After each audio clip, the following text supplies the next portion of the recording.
Greetings, mortals, or whatever you are. You've found your way to this corner of the internet, a place where the shadows whisper and the mundane world fades into a comfortable, monochrome gray. I find it tolerable. Most people spend their lives avoiding the things that go bump in the night. They prefer sunshine, saccharine pop music, and the illusion of safety. But you're not like them, are you? You understand that true entertainment isn't found in a rom-com, but in the chilling embrace of a tale that makes your blood run cold. It's a delightful sensation, really, like a perfectly executed autopsy, or the first frost of winter. So, let's dispense with the pleasantries.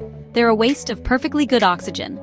You're here because you crave the thrill of the unknown, the shiver of a story that lingers long after the screen goes dark. Tonight, we're not just looking into the abyss, we're inviting it in for a cup of black coffee. We'll explore the fascinating and often pathetic ways humans interact with those who have shed their mortal coils. Some encounters are terrifying, others are amusingly inept. The undead, you see, have very little patience for foolishness. Prepare yourselves for a journey into the spectral and the strange. We'll be examining cases where the line between life and death became inconveniently blurred. Tonight, we're diving into the creepiest and sometimes hilarious stories of people who seriously ticked off the undead. Grab your garlic and let's get weird. Or, if you're like me, just settle in. The weird is where we thrive. Our first case study in human folly takes us to a desolate stretch of highway. The kind of place cartographers label with a skull and crossbones. Or at least they should. It's the dead of night, naturally. The air is thick with fog and the lament of lonely coyotes. A man, let's call him Chad, he seems like a Chad, is driving his ridiculously oversized truck, probably listening to some offensively cheerful music. The monotony of the road is a dull, throbbing ache in his skull, a perfect canvas for a splash of existential dread. Suddenly, his headlights cut through the gloom and illuminate a solitary figure on the roadside. A woman. She's dressed in a simple, somewhat dated white dress, now looking ethereal and ghostly in the artificial light. Her thumb is extended in the universal gesture of "I've made poor life choices." Chad, being the heroic protagonist of his own vapid story, pulls over. He probably thinks this is the beginning of a whirlwind romance, the kind you see in terrible movies. He has no idea how right and how profoundly wrong he is. She slides into the passenger seat without a word. The temperature in the cab plummets. Chad, ever the conversationalist, tries to break the ice. "Headed far?" he asks, his voice echoing in the sudden oppressive silence. She just stares ahead, her gaze fixed on the disappearing white lines of the road. Her skin is pale, almost translucent, and her eyes hold a depth that speaks of centuries, not years. Chad, bless his simple heart, mistakes her spectral stillness for shyness. He continues to prattle on about his job, his truck, his fantasy football league. The woman remains silent. She doesn't fidget, she doesn't breathe. The radio, which had been playing some dreadful pop song, crackles and dies. The only sound is the hum of the engine and Chad's increasingly nervous monologue. He starts to notice things. The way her dress seems to hover an inch above the seat. The fact that the window she's next to is fogging up, but not from her breath. An unsettling feeling, like a spider crawling up his spine, begins to take hold. This isn't just an awkward ride, it's something else entirely. He glances over at her again, trying to catch her eye, to get any sort of reaction. Her head turns slowly, mechanically, to face him. Her eyes are no longer just deep, they are empty, two black voids that seem to pull the light from the car. A single crystalline tear traces a path down her cheek, but it freezes halfway, glistening like a tiny diamond of sorrow. Chad's bravado finally shatters into a million terrified pieces. He realizes he is not driving a shy girl home. He is chauffeuring a memory, a tragedy trapped in an endless loop. He asks her where she's going, his voice a pathetic squeak. She finally speaks, her voice a dry whisper, like leaves skittering across a tombstone. She points a long, slender finger toward a sharp bend in the road ahead, marked by a weathered oak tree. "Right there," she says. "That's where I died." Chad slams on the brakes, his heart attempting to escape through his ribcage. He turns to the passenger seat, ready to scream, to demand answers, to do something utterly useless. But the seat is empty. The door never opened. She's just gone. All that remains is a damp, cold spot on the seat and the faint, cloying scent of funeral lilies. Spoiler. She's not a great conversationalist, but she sure knows how to disappear. Chad is left alone on that dark road, with only the ghost of a conversation and the chilling realization that he just gave a ride to the afterlife. A truly inefficient method of travel, if you ask me, but undeniably stylish. Next, we venture into a classic setting for youthful indiscretion, a cemetery. A place of quiet repose, of finality, of eternal peace. Or, as a group of teenagers saw it, a fantastic, unsupervised venue for a party. Armed with cheap beer, a tinny Bluetooth speaker, and an appalling lack of respect, they decided to desecrate the solemnity of the Oak Hill Cemetery. They clearly never considered that some residents might be light sleepers, and exceptionally territorial ones at that. Their chosen spot was near a particularly large, ornate mausoleum belonging to a one Mr. Alistair Finch, a notoriously cantankerous industrialist who died in 1892. Legend had it that Alistair valued his privacy above all else, a trait he apparently carried with him into the great beyond. The teens, oblivious to local lore, cranked up their music, some ghastly concoction of bass and autotune, and proceeded to behave like the witless buffoons they were. They laughed too loudly, littered their snack wrappers on pristine tombstones, and generally disturbed the peace. It started subtly. A sudden cold wind that wasn't there a moment before, snuffing out their tiki torches. The music on their speaker began to skip and distort, replaced by bursts of static and a faint, mournful organ dirge. The teens, fueled by liquid courage and youthful ignorance, just laughed it off as a bad signal. They were, of course, wrong. The graveyard wasn't losing signal. It was gaining an attitude. A very old, very grumpy attitude. Then, things escalated. A heavy thump echoed from within Alistair Finch's mausoleum. A sound like a very heavy, very annoyed man getting out of a very old bed. The teenagers paused, their laughter dying in their throats. Another thump, closer this time, from just inside the heavy stone door. The air grew frigid, and the smell of damp earth and indignation filled the night. One of the teens, a jock named Kevin, foolishly rattled the iron gate of the mausoleum. "Anyone home?" he taunted. A terrible mistake. The heavy stone door of the mausoleum, which hadn't been opened in over a century, began to creak open. Not with a bang, but with a low, agonizing groan, as if moved by an unseen and deeply irritated force. A shadowy figure formed in the doorway, tall, imposing, and radiating an aura of pure, unadulterated annoyance. It was Alistair, and he was not in the mood for company. He looked less like a terrifying specter and more like a man whose nap had been rudely interrupted. The phantom of Alistair Finch raised a translucent hand, not to attack, but to point a stern, accusatory finger at the Bluetooth speaker. With a final, ear-splitting shriek of static, the device flew through the air and smashed against a tombstone, silencing the offensive noise for good. Let's just say, he crashed the party. Literally. The teens didn't need any further encouragement. They scrambled over each other, abandoning their beer and their dignity as they fled into the night. Their shrieks of terror were, I imagine, far more pleasant to Alistair's ears than their party music. He watched them go, a silent, shimmering silhouette of disapproval, before his form dissolved and the mausoleum door slowly groaned shut. The cemetery was quiet once more, the peace restored. A valuable lesson was learned that night. Never, ever wake a sleeping ghost, especially one who values his eternal, uninterrupted grumpiness. Let us now consider the horrors of cohabitation. Sharing a living space with another human is often a trial by fire, a test of patience involving dirty dishes, loud noises, and questionable hygiene. But imagine, if you will, a roommate situation that transcends these petty grievances and delves into the truly macabre. Our subject, a young graphic designer named Chloe, thought she'd found the perfect roommate online, quiet, kept to herself, and paid her share of the rent on time. The ad described her as a night owl who wasn't much of a foodie, an understatement, as it turned out. Her new roommate, Eleanor, moved in on a Tuesday. Chloe was at work, so she didn't meet her until that evening. When she did, she found Eleanor standing motionless in the middle of the living room, staring at a blank wall. She was pale, her movements were stiff and jerky, and she had a vacant, unsettling look in her eyes. When Chloe introduced herself, Eleanor simply grunted in response, a low, guttural sound that seemed to rumble up from deep in her chest. Chloe chalked it up to moving day exhaustion. The first week was strange. Eleanor never seemed to leave her room, except to shuffle to the kitchen in the dead of night.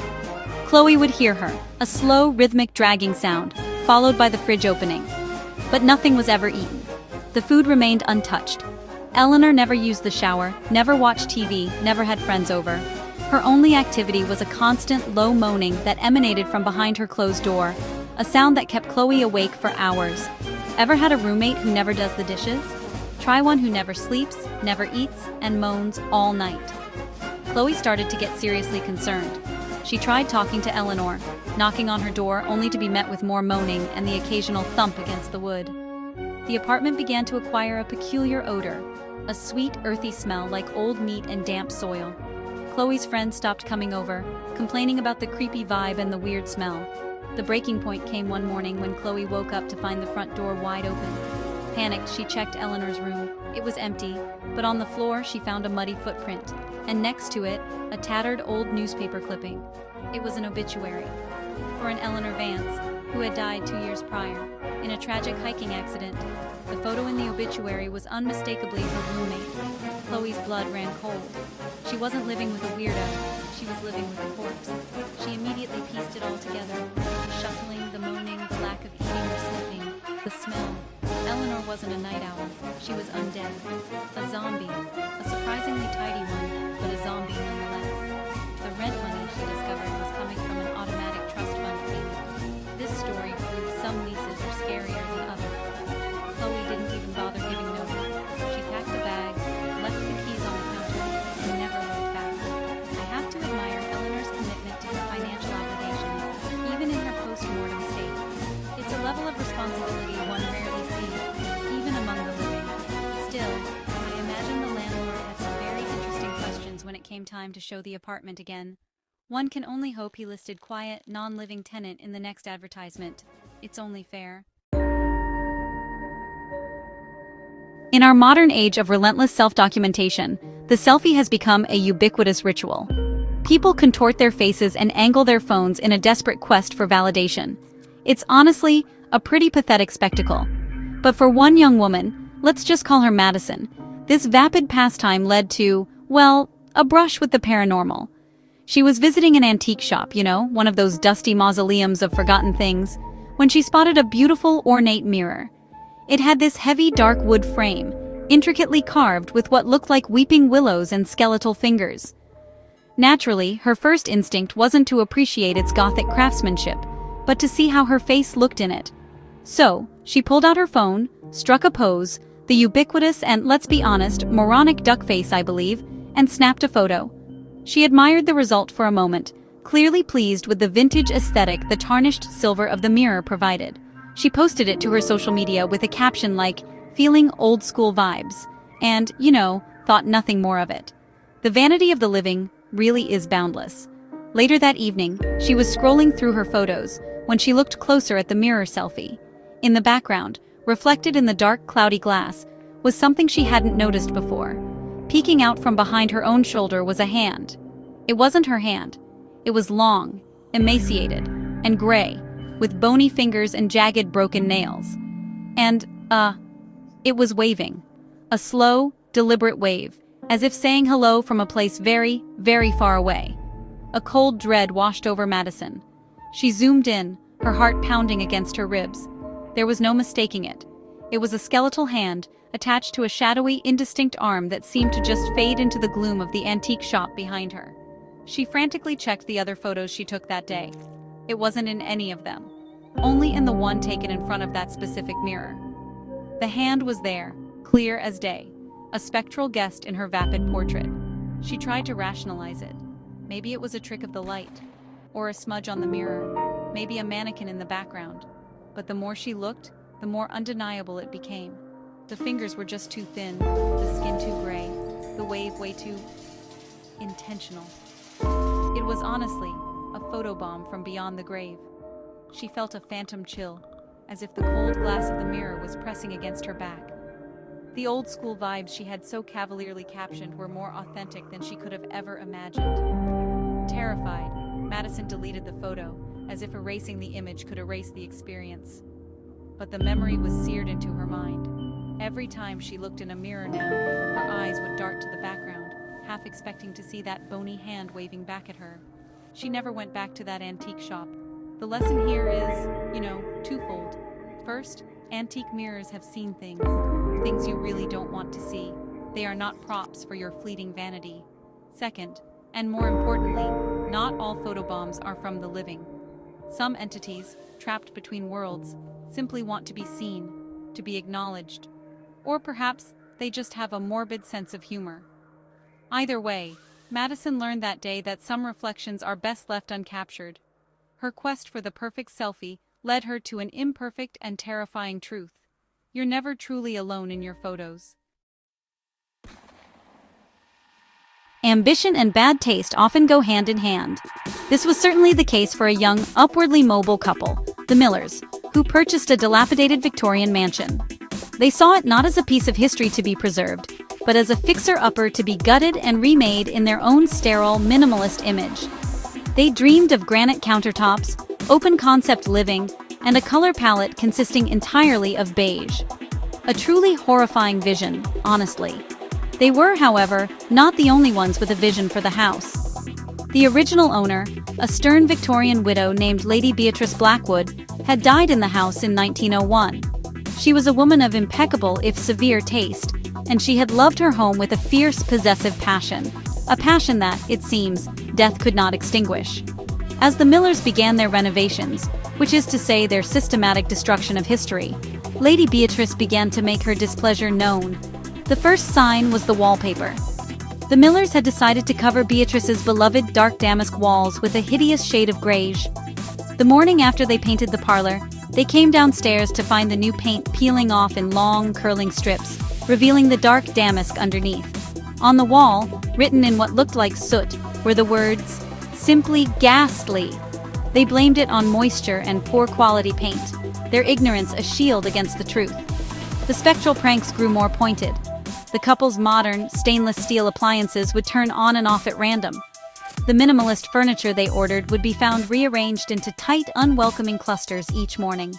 The sound of a woman sighing with profound disappointment would echo through the halls whenever they discussed their plans to install barn doors. Lady Beatrice was not a subtle ghost. She was an interior design critic from the other side.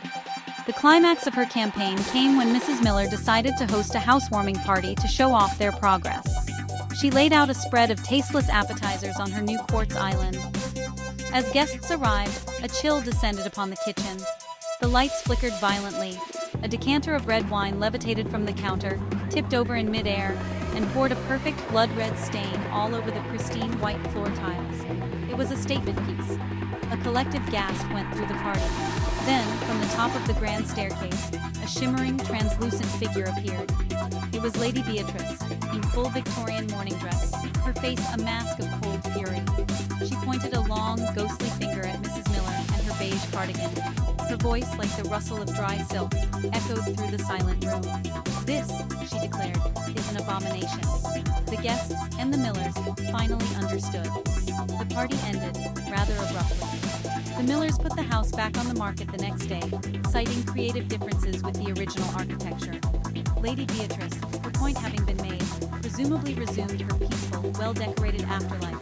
The story serves as a cautionary tale. When you renovate an old mansion, you're not just a homeowner, you're a guest. And the original owner, long dead, doesn't appreciate the new wallpaper, especially when it's greige. The modern coffee shop is a temple of productivity for some, a social hub for others.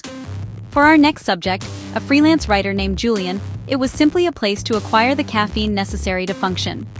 He was a regular at the Daily Grind, a cozy neighborhood spot.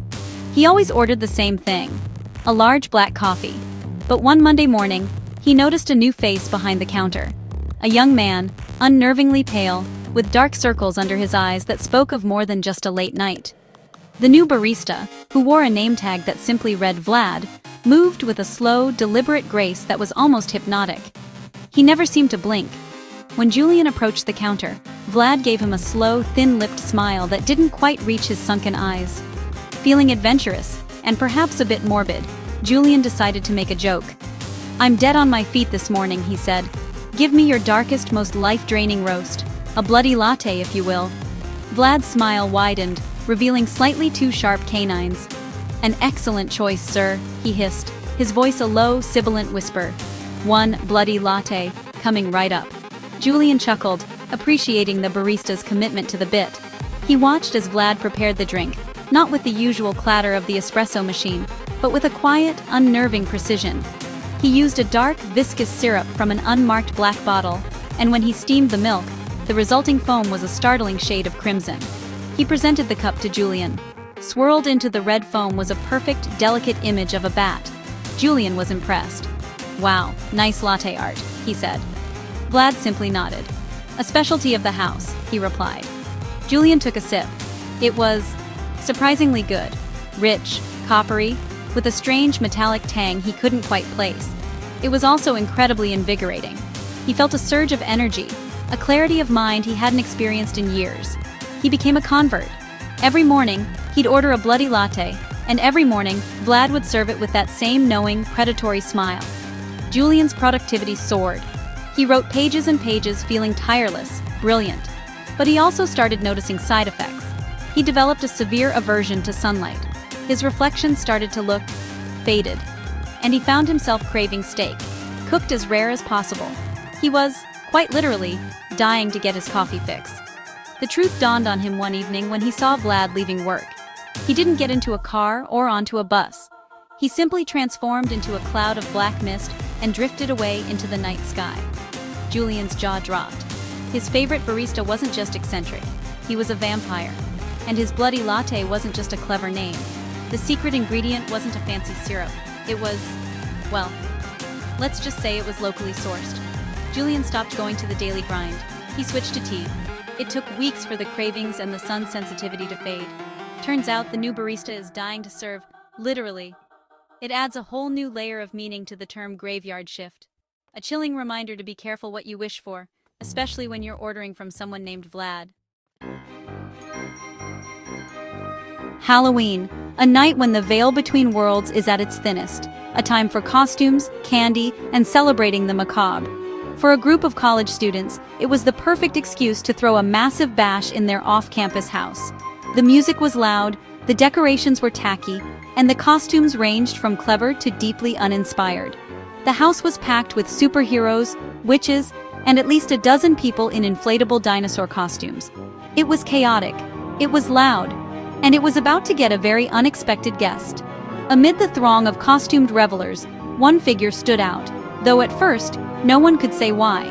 He was a young man, dressed simply in a slightly worn, old-fashioned suit. He wasn't wearing a mask, but his face was shockingly pale, his lips tinged with blue. He stood by the wall, not drinking, not dancing, just observing. The hosts, a pair of roommates named Jake and Sarah, assumed he was a friend of a friend, another anonymous face in the crowd. As the night wore on, however, people started to notice him. He never spoke, but he had an unnerving habit of appearing right behind someone, silent as a shadow. A girl dressed as a fairy turned from the snack table to find him standing inches from her, his eyes dark and mournful. He didn't seem to be menacing, just present and cold. Anyone who brushed past him recoiled from the unnatural, tomb-like chill that emanated from his body. The temperature in the house began to drop, despite the crush of dancing bodies. The music started to glitch, the happy pop songs occasionally warping into slow, melancholic funeral marches before correcting themselves. Jake, one of the hosts, finally decided to approach the strange guest. "Hey man, having a good time? Who do you know here?" he asked, trying to sound friendly. The man slowly turned his head, his gaze piercing. "I used to live here," he whispered, his voice like the wind through a cracked window pane. Before Jake could ask what he meant, a girl screamed from the other room. Everyone rushed to see what was wrong. She was pointing at an old, framed photograph on the mantelpiece, a picture of the house from the 1950s, with a family standing out front. There in the photo was a young man, the same young man, in the same suit. The party's mysterious, silent guest. The house went quiet, the music finally dying completely. All eyes turned to the spot where the man had been standing. He was gone, but the bone-deep chill remained. A quick, terrified search online revealed the truth. A young man named Arthur had died in that very house 60 years prior, on Halloween night, waiting for a date to a party who never arrived. He wasn't a guest in a clever costume. He was the guest of honor, returning for the one party he never got to attend. He's pale, he's cold, and he's got a bone to pick with the living. Or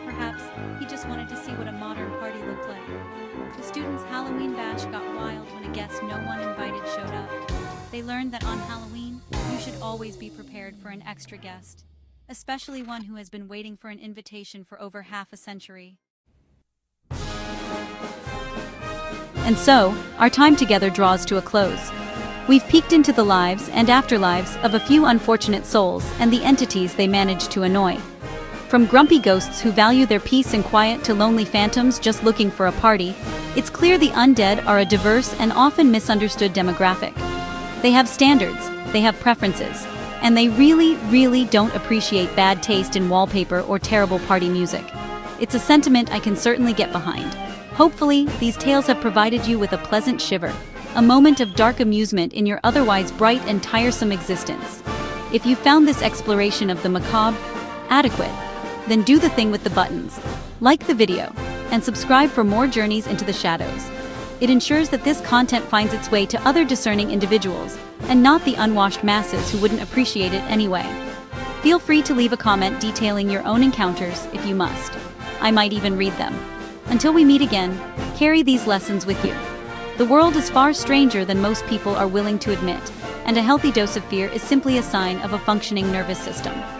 Walk carefully through old houses, be polite in cemeteries, and always be suspicious of a latte that's red. Remember, if you ever meet the undead, try not to make them mad, or at least bring snacks. Stay spooky, everyone. From your Shadow Queen, ha ha ha ha ha ha ha ha ha ha ha ha ha ha na na ha ha ha ha na na na na. Opipoke haha chuckles, see you on the flip side.